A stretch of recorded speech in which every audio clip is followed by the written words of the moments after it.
Au Kenya, le président Uhuru Kenyatta s'est excusé mercredi pour les excès de brutalité commis par la police dans le cadre du Covid-19.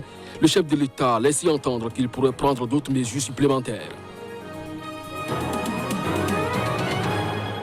Fin de quarantaine pour le chef de l'État du Botswana, Mokwetsi Masisi, a été placé en quarantaine. Fin mars, à la suite d'un voyage officiel en Namibie, l'autorité a été autorisée d'en sortir mercredi après avoir été testé négatif. Avec les moyens de bord, l'Afrique du Sud mène sa lutte contre le coronavirus. Dans la ville de Johannesburg, des quartiers sont vides 5 jours après le confinement national de 3 semaines annoncé par le président Cyril Ramaphosa. Ainsi se présente le sommaire de cette édition. Bonjour à chacun, bonjour à tous et bienvenue sur Sika. Fin de quarantaine pour le chef de l'État du Botswana, Mokwetsi Masisi, a été placé en isolement fin mars à la suite d'un voyage officiel en Namibie. L'autorité a été autorisée d'en sortir mercredi après avoir été testé négatif au nouveau coronavirus. Reportage. Le président du Botswana, Mokwetsi Masisi, avait été placé à l'isolement dès son retour de Namibie, où il avait assisté le 21 mars à la prestation de serment de son homologue namibien. Une mesure indispensable dans la lutte contre la pandémie du Covid-19. Mercredi, le directeur des services de santé a levé avec effet immédiat la quarantaine à domicile de l'autorité. Plusieurs centaines de personnes, dont les présidents zimbabwéens et angolais, avaient assisté à la cérémonie au palais présidentiel de Windhoek. Ce déplacement, organisé alors que la pandémie gagnait du terrain en Afrique, avait provoqué la stupeur dans leur pays. Les 3 dirigeants avaient ainsi enfreint les ordres donnés à leurs compatriotes pour tenter de ralentir la progression du virus. Il faut dire qu'à ce jour, le Botswana a enregistré 4 cas confirmés de Covid-19, dont un décès. L'apparition du Covid-19 est un coup dur pour le tourisme en Gambie. Les touristes sont rentrés chez eux. La pandémie apparaît comme un coup de grâce à une saison qui avait déjà mal commencé avec la faillite du voyagiste britannique Thomas Cook. Fin septembre déjà sont ensuite venues les manifestations politiques de décembre et janvier qui demandaient déjà la démission du président Adama Barrow, situation qui avait fait craindre un embrasement de la situation dans le pays. On écoute quelques citoyens.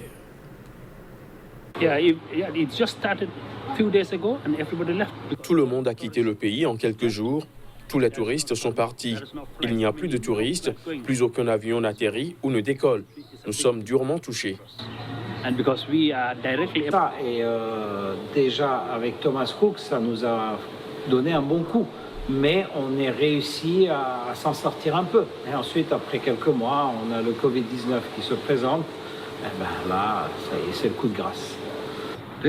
D'habitude, cet hôtel est ouvert toute l'année, mais pour la première fois de son histoire, nous allons devoir fermer. Et nous ne sommes pas sûrs de rouvrir avant novembre, quand tout cela sera derrière nous.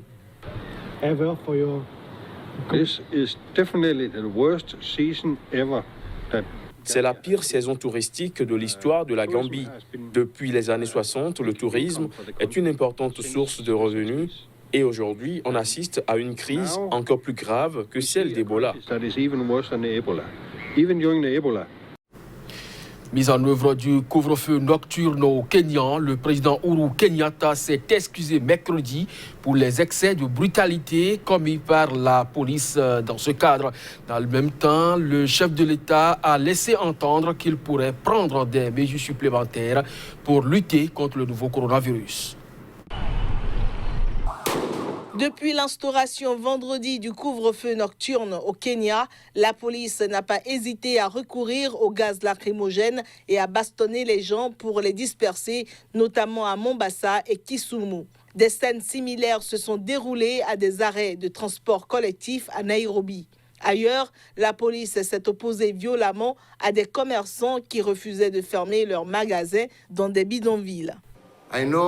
Je sais que, surtout lorsque nous avons introduit le couvre-feu, il y a peut-être eu quelques difficultés au début et je veux présenter mes excuses à tous les Kenyans pour peut-être certains essais qui ont été commis. Une enquête a été ouverte mardi par la police sur la mort d'un enfant de 13 ans tué par balle sur son balcon d'un bidonville de Nairobi, après que des policiers ont, selon des témoins, tiré pour faire respecter le couvre-feu. Ce couvre-feu est la principale mesure adoptée par le gouvernement kényan pour limiter la propagation du coronavirus. Et il a aussi incité les gens à privilégier le télétravail et éviter les rassemblements. Avec les moyens de bord, l'Afrique du Sud mène sa lutte contre le nouveau coronavirus. Dans la ville de Johannesburg, des quartiers sont vides 5 jours après le confinement national de 3 semaines décidé par le président Cyril Ramaphosa. L'épidémie de coronavirus a fait 5 morts et contaminé 1353 personnes en Afrique du Sud, d'après le ministre de la Santé. Zweli Mkhize a noté que la progression de la maladie n'était pas aussi rapide qu'anticipé. Les autorités disent observer la tendance et se disent convaincus que la fermeture des frontières est un facteur non négligeable. Jusqu'à la semaine dernière, 70% des cas positifs étaient des visiteurs entrant dans le pays. Les 57 millions de Sud-Africains sont placés depuis vendredi dans une période de confinement total de 3 semaines destinée à freiner la propagation de l'épidémie. Mais il est à noter que l'ordre de confinement lancé par le président Ramaphosa peine à être strictement appliqué dans les townships du pays. Les habitants continuaient mardi à se presser dans les magasins pour faire leurs courses ou percevoir leurs aides sociales. L'Afrique du Sud est, en nombre de cas, le pays le plus touché du continent par l'épidémie de nouveau coronavirus. C'est le premier décès lié au Covid-19 enregistré au Sénégal. L'ex-président de l'Olympique de Marseille, Pape Diouf, y a laissé sa vie. 190 personnes sont déjà testées positives au Covid-19 au Sénégal. Au Sénégal, le président Macky Sall a rendu hommage à l'ancien président de l'Olympique de Marseille, Pape Diouf.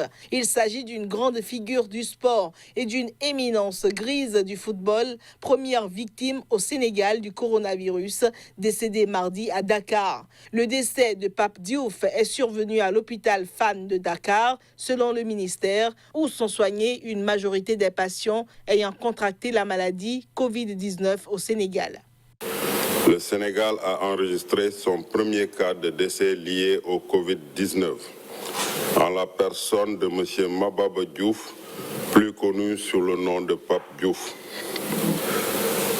Je présente au nom de M. le ministre de la Santé et de l'Action sociale, au nom de M. le Président de la République, son Excellence Macky Sall, du gouvernement et du peuple sénégalais, mes condoléances attristées à sa famille, ses proches et à toute la nation.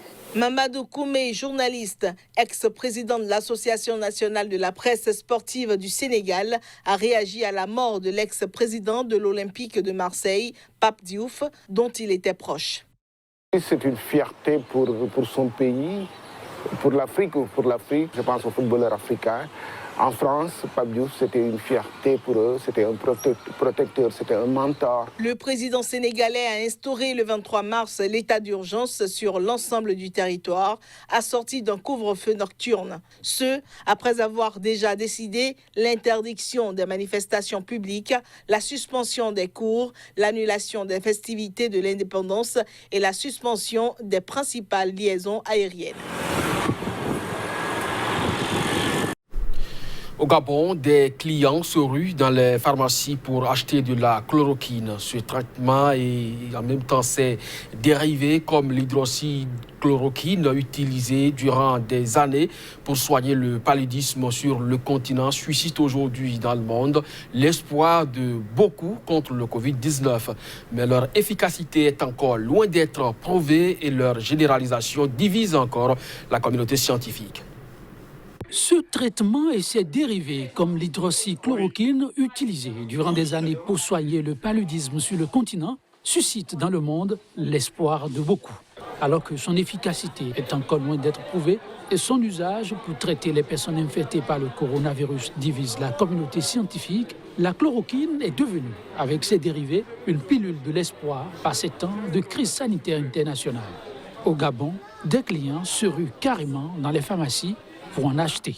Oui, avec tout ce qui se passe, il y a beaucoup de clients qui viennent demander la chloroquine. Malheureusement, cette spécialité, que ce soit sous forme de Nivaquine ou autre, n'est pas disponible actuellement dans nos officines de pharmacie.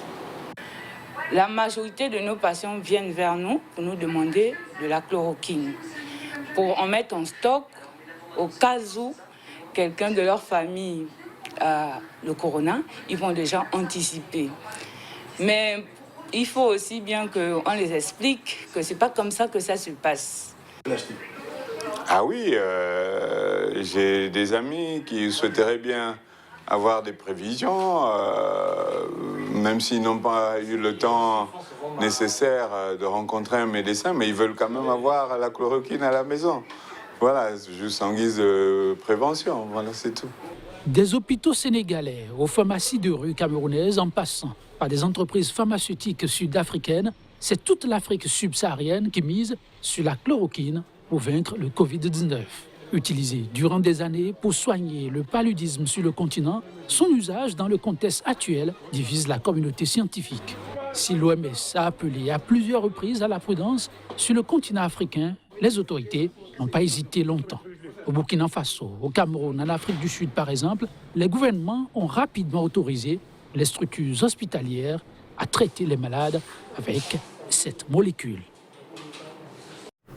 Ce sera donc tout pour ce journal. Merci à vous de nous avoir suivis. Très bonne journée en compagnie des programmes d'ESICA. Prenez soin de vous et à très bientôt.